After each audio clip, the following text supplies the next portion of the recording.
back to A Little Faith. This is a podcast sponsored by the Williamsburg Christadelphian Foundation. A Little Faith podcast explores both the challenges and hope of living a life of faith. I'm Helen, and I'm here with a very good friend of mine, Ruth Ann Ribaudo. Hi, Ruth Ann. How are you doing? I'm great. How are you, Helen? I'm good, thanks. I feel like I have a good day, then a bad day, and a good day and a bad day at the moment. Like it's very absolutely. It's very up and down. It's been such a roller coaster, I think, for all of us. And you're on week 3 now of being at home? We are on, this will finish up day 15 tomorrow of school days that we've been home. Yeah, with the kids. All 4 of us and our puppy in our 1,100 square foot house. And my husband is home too. So, that's a lot. It is. It's a lot. It's a lot of chaos. So, Ruth Ann, tell us a bit more about yourself, because you used to homeschool some of your children, didn't you? I did, yeah. So I'm a mom of 4. I have 3 biological children, and I have 1 child that we're currently in the process of adopting. So their ages, they're 11, 9, 7, and my youngest daughter that we're in the process of adopting is just 1.5. So we've had her since she was 2 months old. So I used to homeschool them, all of them, actually, for many years. Since my oldest was in kindergarten, we homeschooled. And then last year, we made the decision to put the older 2 in public school. And it was fabulous. This transition was seamless. They loved it. They were thriving. It was working really, really well for us. And I kept my 7-year-old home. So she was home with my youngest daughter. And I was still homeschooling her. So, yeah, that's a little bit about me and my background. And now, obviously, I'm back to homeschooling all of them again. Who would have thought? How's it different now? You're kind of going back to homeschooling now. Like, you've obviously got a different curriculum being dictated to you by the school and all this online learning. I'm overwhelmed by all the online stuff that I'm having to do with my son at the moment. It's difficult in that there's so many different platforms. So my daughter's on Google Classroom, my son's on Seesaw. They have different formats, different expectations from their teachers. So that's been a little bit hard to navigate, I think, trying to figure out what is expected to be done every day. And then we have 1 computer, and then my son has an iPad, but it's been difficult to do a school on his iPad. So then it's the sharing of the computer. And it's definitely different than it was homeschooling, I think. And granted, when I homeschooled too, I think what people don't always realize is what everybody's doing right now is very different than homeschooling. So when I homeschooled, we went on field trips. We went to the library. We were part of co-ops. We met with other homeschoolers at the park all the time. I mean, our days were very broken up, and this is a very different type of homeschooling. So I would imagine that even a tried and true homeschool mom who's been doing this, for 17 years, it would be overwhelming to her as well, because no, she can't go out anymore. She can't be part of her co-op. She can't go to the library. So I think it's a challenge for everybody.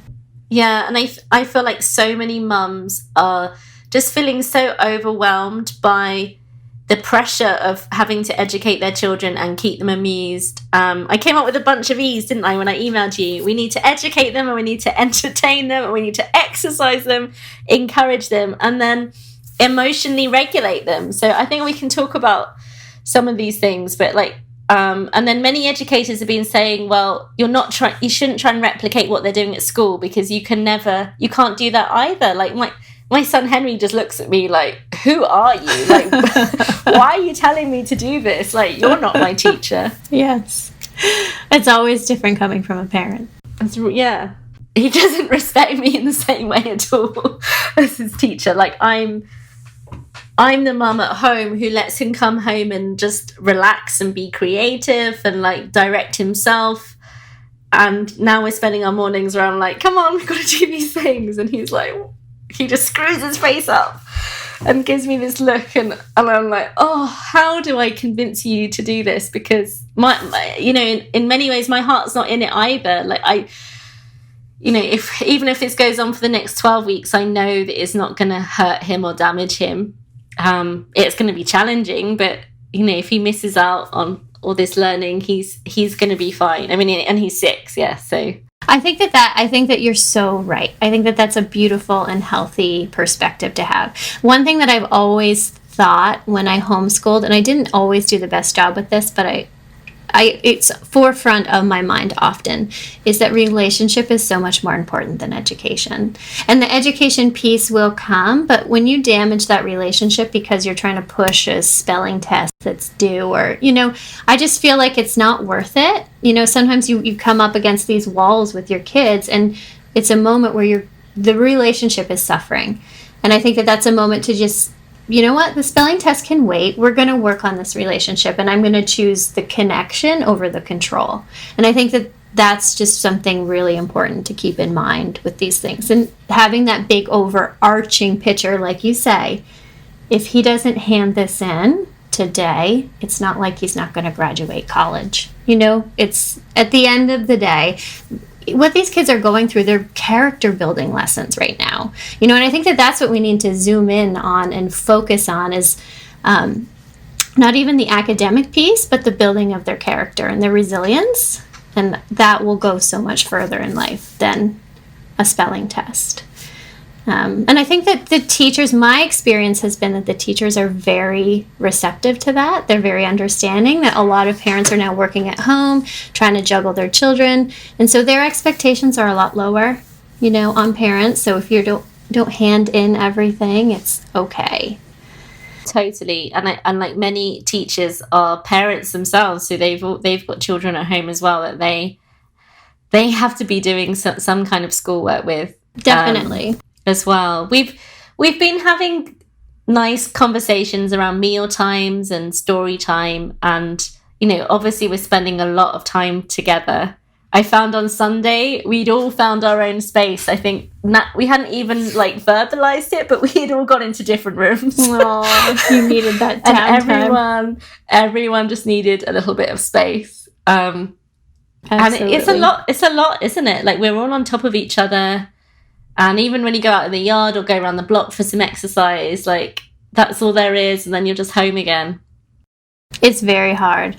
That's why I think, for me, keeping this overarching perspective has been huge right now. You know, like, I used to think, like, my backyard, for example. Our backyard is not very big. I mean, it's fine. It's a decent size, but it's definitely not big.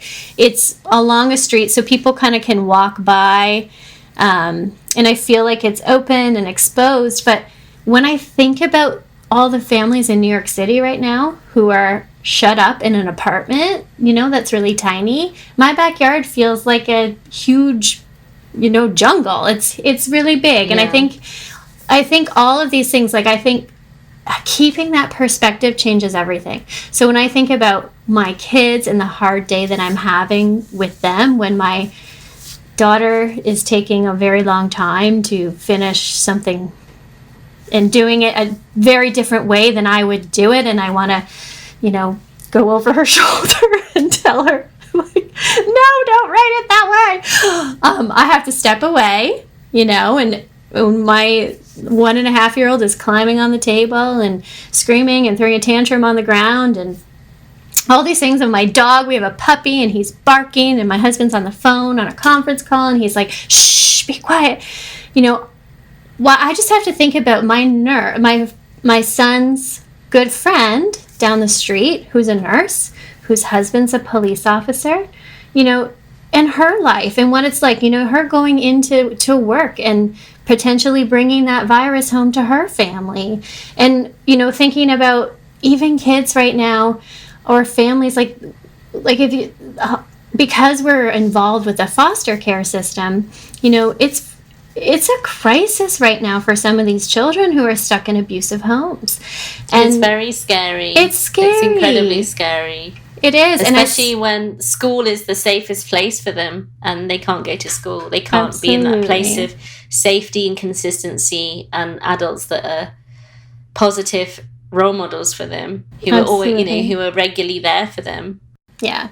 So keeping that perspective in the forefront of our minds. I think it just gives you, and what I always tell my kids, but it's true, just this attitude of gratitude, and just to be thankful to see, not to see, I have a choice right now in this situation, and I can see it as a burden or I can see it as a blessing. And I think that little shift in my mind is huge, and what I choose and how I choose to see it. And perspective does that, I think. And just practicing thinking every day of all the things that I'm grateful for, in this difficult situation. And you've got a couple of children who are even older than mine. So yes, how much have you talked to them about what's going on outside, and then also talking about your faith? It's interesting because I really believe our kids right now are looking to us, right? Like, especially the older ones. How are we handling this? What's the tone? I think every home has a tone to it. Now, I think some homes have maybe a tone of like anger. Some homes maybe have a bit of a tone of fear, or worry, right? Like, I think that as adults, as the parents, it's our job to set a tone or a mood in our homes. And I think it's really important right now that we set this tone of faith, that we set this tone of hope, and honestly, a tone of joy. We can choose joy in the midst of this.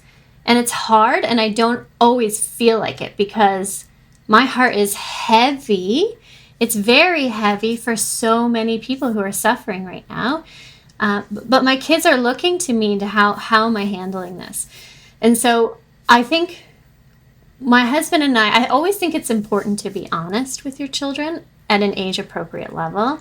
But I can think of one conversation we were having around the dinner table, and we were talking about the war and what it was like back then, and fathers going off to war, and how difficult it was for families. And it just started getting really, really heavy.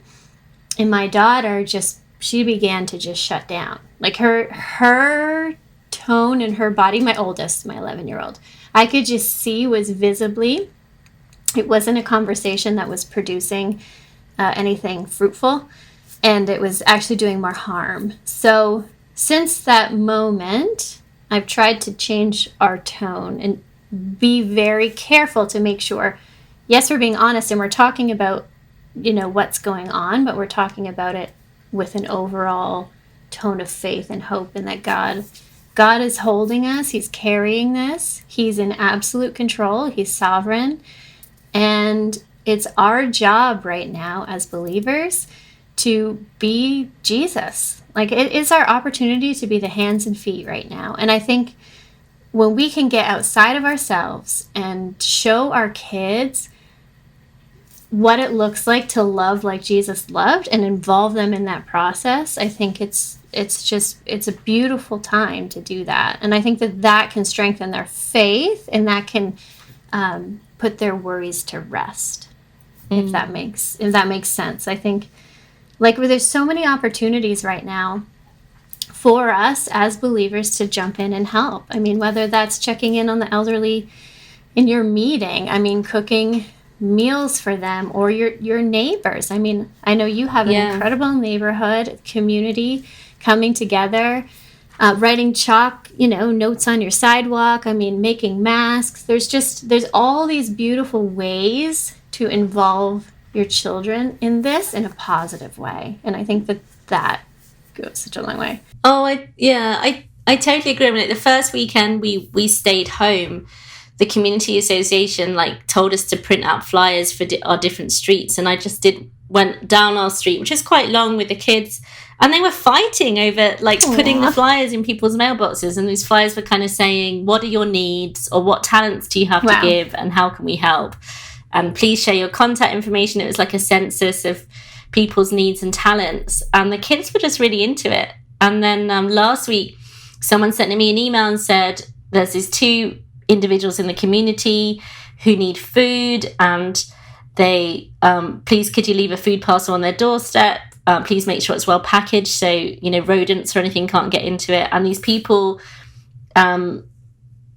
have social issues, so it's not even appropriate to knock on their door or ring their bell, but just label it, leave it on their doorstep, and we hope that they can be helped from having this food. And so we took these packages out when we went on our daily blast of fresh air, doing bikes and scooters around the block, and the children were like, "Well, we're going a different direction," and I was like, "Well, because we're delivering this food to people who need it," and they were really into it, and they were very open about it. But I have felt, a couple of days ago, I felt really frustrated at the children, and Henry actually just said to me, it was really funny. He said, "Mummy, you're going to prison."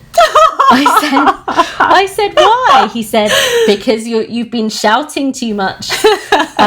If you shout too much, you're going to go to prison."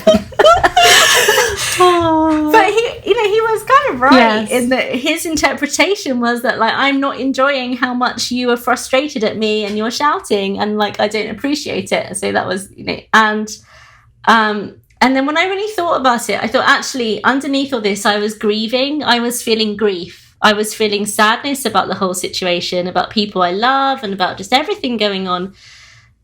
But I couldn't express that grief, so it was coming out by just being frustrated at the children, instead of perhaps maybe saying, "Well, Mummy's feeling a bit sad today, and it's okay to feel sad," and to actually talk about our emotions and to share them appropriately, as you say.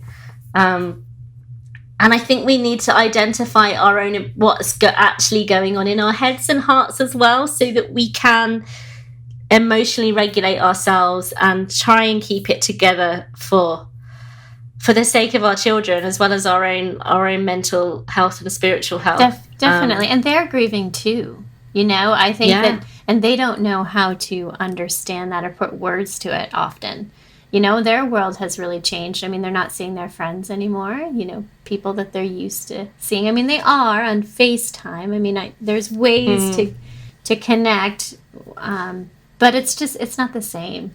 So yeah, that's good. Did you see that New York Times article on that? It's I can't think of on grief. Yeah, and it was that feeling, yes, that that yucky feeling we're all feeling is grief, basically. And that's okay. Mm-hmm. It's kind of like a preempting. And I also read another article about the kind of spiritual element of lamenting, of grief and lamenting. And like, we know that there's, like, when we look in scripture, there is a lot of lament, and God grieves. God grieves for his people because he loves them so much, and that's okay. And we need to give ourselves permission for those feelings as well, as much as we give our children permission for those feelings. And of course, we have this wonderful hope of the return of Jesus and the kingdom, but we also have these human emotions, and we're made in God's image. So we know Jesus wept. We know God feels passionately a sense of love and protectiveness over us, and he does grieve, and our sadness makes him sad. So we need to allow that. We really need to allow that in our hearts and in our communities. Definitely. That's healthy. And I think that means we need to give ourselves a lot of grace. I think this is new for all of us. Even, like I said, even those veteran homeschool moms. And so we need to give ourselves a lot of grace and realize that the way that I grieve is not going to be the way that you grieve, right? And the way that I'm homeschooling and the way I'm doing my school is not going to be the way you're doing it. And that's okay. I think that we need to give ourselves freedom as mothers and as women to do this in a way that works best for our family, right? Like, if you're not the type that needs to have every moment scheduled with, thousands of crafts and activities, like, that's okay. Like, give yourself permission to be you, right now, and give yourself that grace to not have it look like the next person. Yeah, and I think this whole modern motherhood, it can be incredibly competitive, and it can be incredibly judgmental. And now this is the time of breaking those barriers down, and just for us all to remember, we are all in this together. We really are. We need to be reaching out that hand of grace to each other and of kindness and understanding. For sure. Support. Now's the time we need to be supporting each other. Yeah. More than ever. And as we do it, our hair is, not going to be colored anymore. And we're not going to have the latest shoes and the latest outfits. All these things that used to, like all of these things it's interesting how it's just such this reprioritization of what's really important. All those things, like I was just reading something and I thought it was so spot on. This blogger that I follow, and she was saying, we used to idolize sports players and celebrities, and those were our heroes. And there's nothing against them, but now who are our heroes? Our heroes, people are crying out and thanking. The janitors at the hospital and our garbage men and our postal workers. And it's just been this reframing of, what is really important. And that supporting each other it's huge instead of comparing. Yeah. We're in this together. I think we dress up and we make ourselves look good because we go out, but we're not going out. Yeah, the other day I didn't get out of my pajamas till like 4 p.m. Only because I think I had like a Zoom call, so I felt like I had to I showered on Monday, and Monday was awful for me. Mondays are always terrible in our house. I think just getting back into a schedule and a routine, and Mondays are just hard. So it was 2:00 and I said, I need to shower. I just need to wash my hair and all will be well. But it's the little things that you really appreciate. What other things have you been doing that have made you feel better? So I have found right now that I am an unlikely runner. So I've been running the past maybe year and a half. I try to run 2 miles 3 times a week. So it's not a lot, but it's been my release. It's a place where I can clear my head, and it's just become this place where I can worship, honestly. I feel like I can be with the Lord. I put on my music. It's where I get my clearest thoughts. And so during this whole pandemic, since my husband is home, I've actually been able to run every day, which has been fabulous because I feel like it's almost become my sanity. Honestly, it's that, and it is my quiet time with the Lord. I just feel like having a personal relationship with him, it changes everything. I want to be with him. I want to know him more. I want to read his word. Finding those quiet moments, for me, it's often at night. I want it to be in the morning. In my head, it's in the morning, but it so often doesn't happen because everyone's up so early, especially my 1.5-year-old. But whenever I can steal away, that at night I can usually get a half an hour.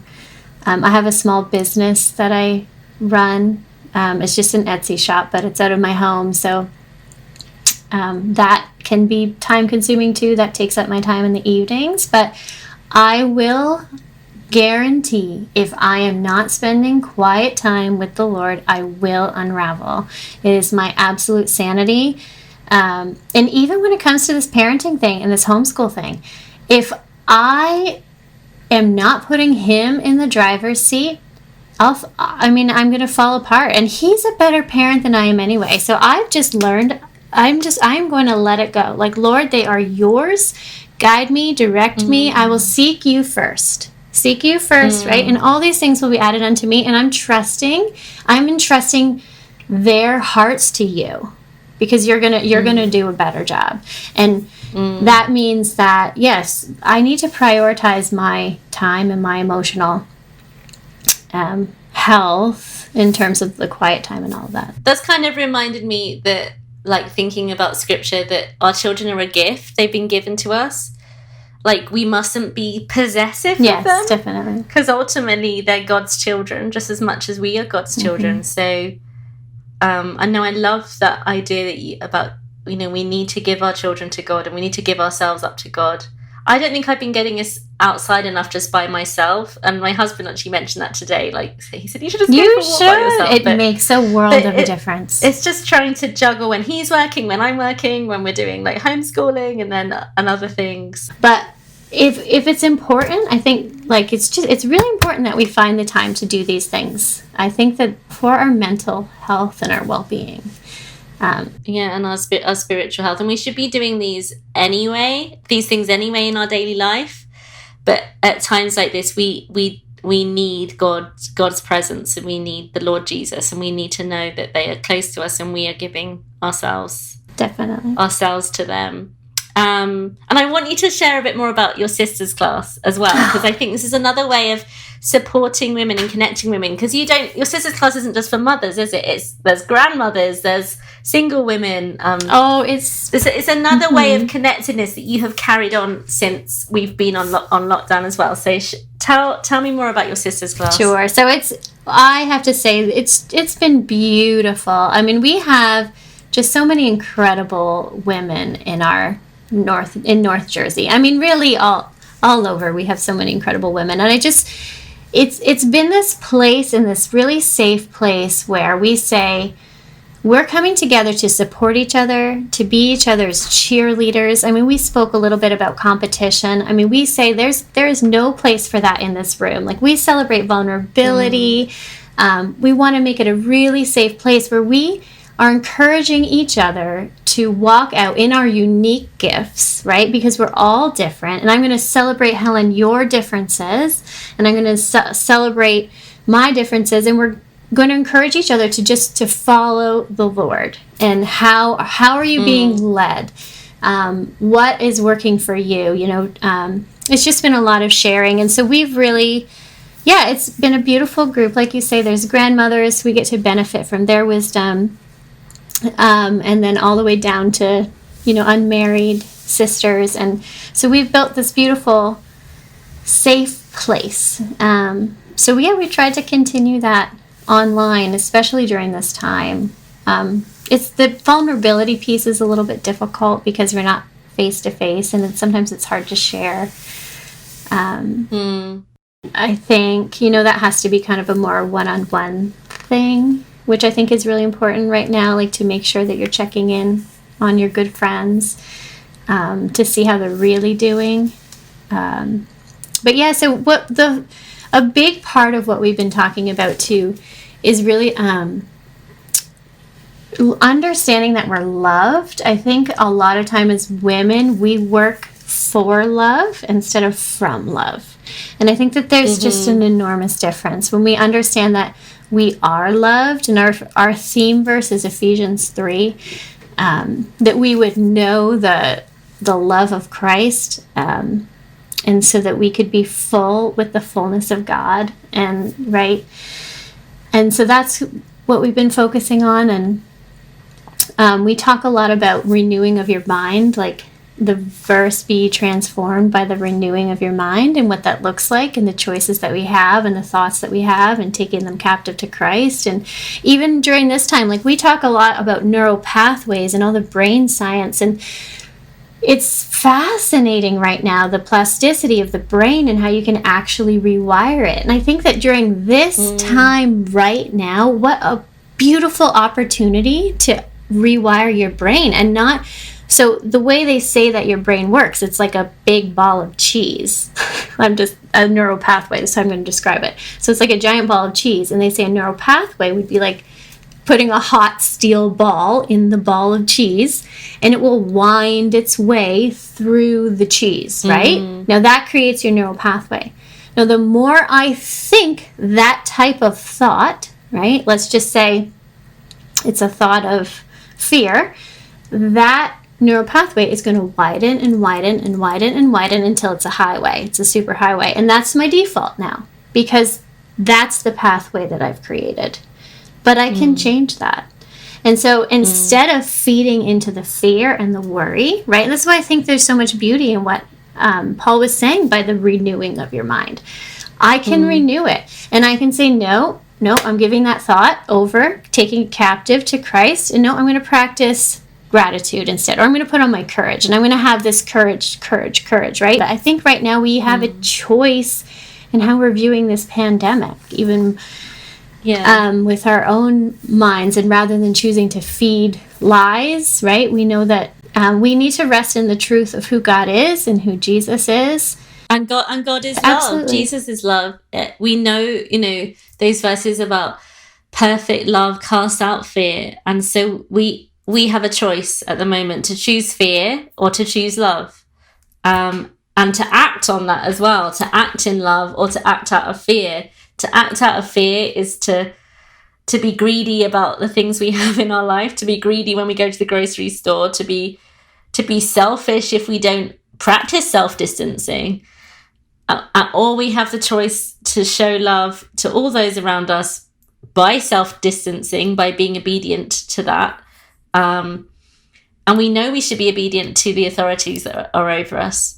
And praying for them. I mean, praying for their wisdom. Like right now, I think the world is looking to us as, how is, I'm going to say quote unquote the church, but how are we as believers, how are we handling this? Like, we should be praying diligently for our leaders and for wisdom for them, right? Like, whether you agree or disagree with them politically speaking, we need to be praying that they're guided. Yeah, totally. Because so many, so many people's lives are at stake, and livelihoods as well. And we desperately need the presence of Jesus in our lives right now, and for people to feel that love and to not feel afraid that they have something to hold on to.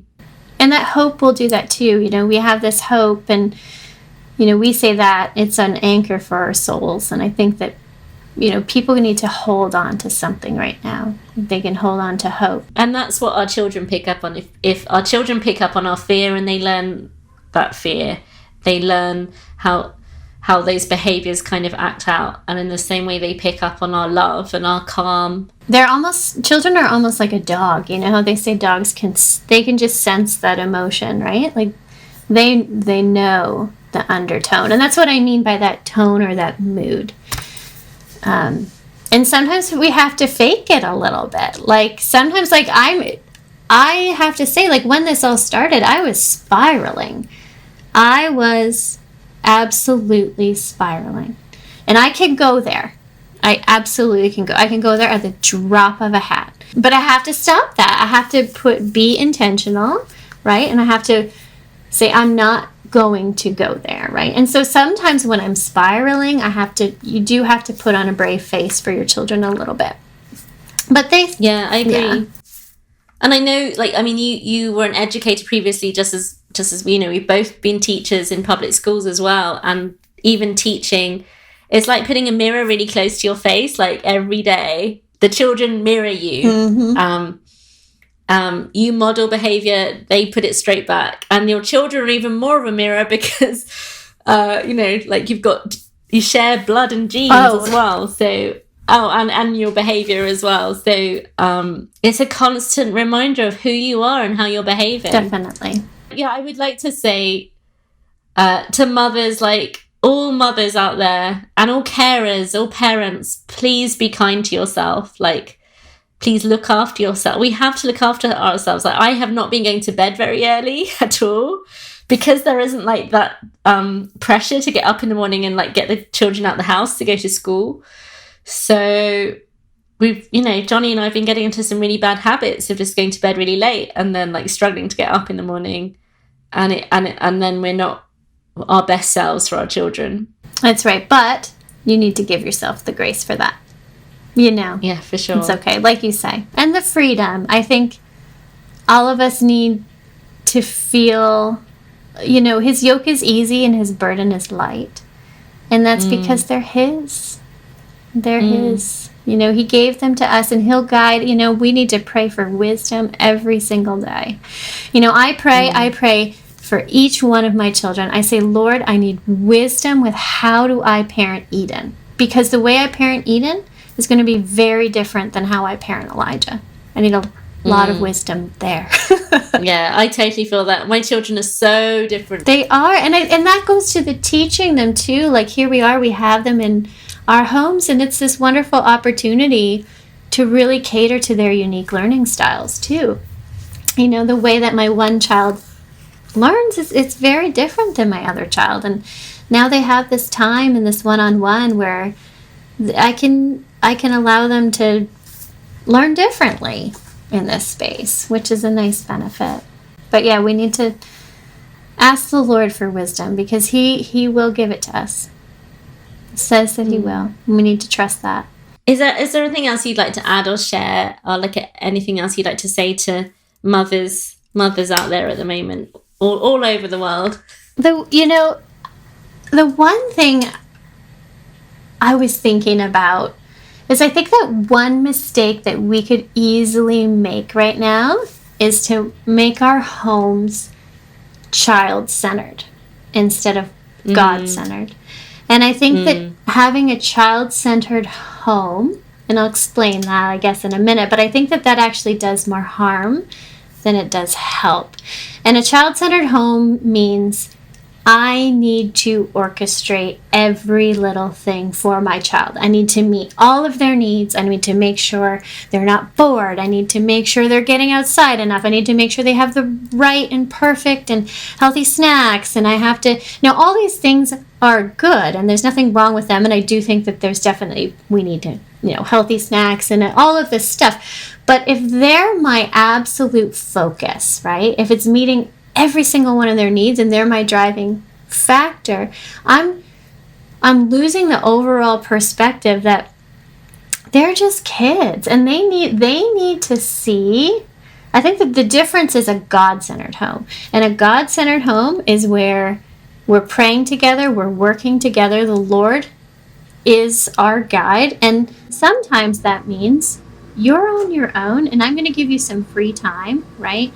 And mommy's going to be doing something for the Lord, And I think, I don't have to feel guilty about that. I don't have to feel guilty if I'm spending some time sewing masks for healthcare workers, right? Rather than feeling like I have to have the latest and the greatest activities. I got to make sure I got the slime, and then I have to make sure, after I've done the slime, then we're doing a big, we're making a cake, and then we're doing stickers. All these things are great, and if that's your personality and you love it and you enjoy it, that's fine. But that can't be our center and our focus. I just think that kids need boredom. They need time to, creativity comes from boredom. I mean, think of the greatest minds in the world, right? All these incredible inventions and things that we have today came from people who are on walks, and that's when the idea came to them. I think that's a beauty of what's happened in our world, is we've had to stop, and now we have a chance to be creative, and children need that. They need unstructured time where they're not the center of attention. Totally. I mean, I love my children being bored and then them working through it. And they come to me and they might say that they're bored, but then they'll push on through it and they'll go and find something to play with or something to create. And I think as long as you have enough of just the basics of like a few creative things around you, and that can just be a cardboard box and a marker. We're talking simple basics. Best. That's their favorite. Just let them go with it.